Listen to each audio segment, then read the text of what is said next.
Hey there everyone, today let's take a look at the Ogre in Titan vs Titan combat. Specifically an Ogre with 40mm cannon in last Titan standing situations. Now this is by no means the best or most effective way to play Ogre, but it's a role I find really fun, so let's get started with the 40mm stats. The 40mm cannon with burst fire deals 450 damage per shell with 3 shells fired per trigger pull. We're capable of 1,350 damage per trigger pull with this attachment. If 2 out of 3 of your shots connect, then you're going to be dealing the exact same damage to a 40mm cannon without the burst fire. In addition, we have a 3x crit multiplier, meaning that if we have all 3 of our burst fire shots connecting on an enemy's critical hit point, we're dealing 4,050 damage per trigger pull, which is insane amounts of damage.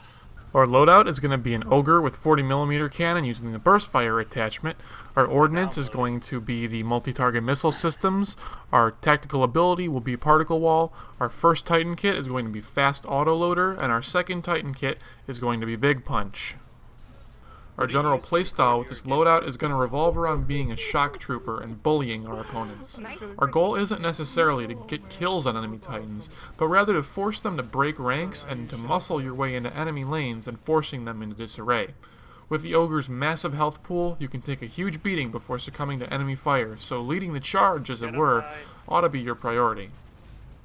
Why are we going with the burst fire 40mm over the single shot version? Well, since we're using Ogre and have absolutely no ability to move quickly and juke our enemy's aim, we need everything else we possibly can that'll throw our opponents and make us harder to hit.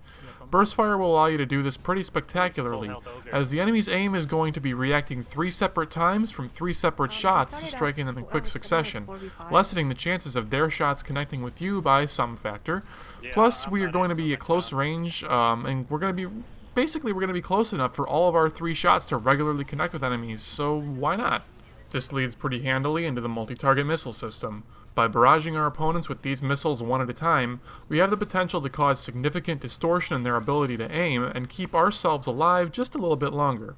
In addition, they're a good, consistent damage source that's much more reliable than the rocket salvo and much easier to control than the slave warheads. Fast autoloader ties in perfectly with this ordnance since we only need 1 missile ready in order to use it at all, so we might as well make sure we're able to put as much hurt down range as often as we possibly can. We're going to be going with particle wall for our tactical ability for a handful of reasons. First and foremost, it allows us to continue damaging enemies while protecting ourselves and, I guess, kind of our teammates as well simultaneously. But, more importantly, it synergizes with Big Punch extremely well. So instead of running in straight herp-derp lines at our enemies in order to punch the heck out of them once we run out of ammo in our 40mm, all we have to do is drop our particle wall and sit right behind it. You've instantly created a win-win situation for yourself so long as your initial positioning is strong. On one hand, an enemy may react by running behind cover.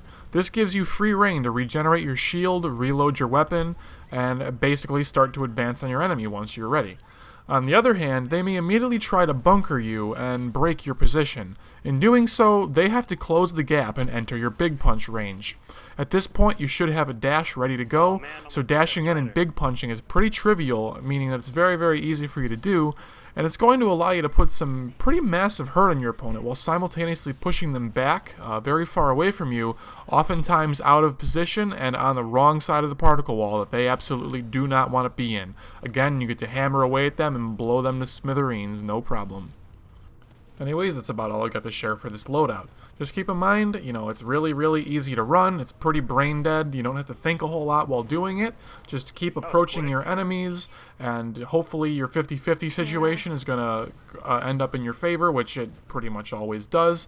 All you've really got to do is make sure you got some teammates with you that know what you're doing and are intelligent enough to push up behind you, and not get themselves killed and stay behind you, and just let you soak up the damage, let you strip shields, let you cause all the disarray, and then they can peek out from behind you and do all the real damage and hammer away at crit points.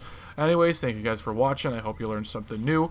Please like and subscribe if you're so inclined. And yeah, we'll see you next time. Enjoy the rest of the gameplay. Warning. Titans engaging.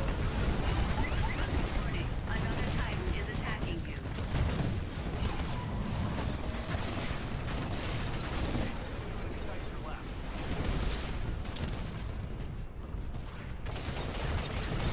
One enemy Titan left. Got it.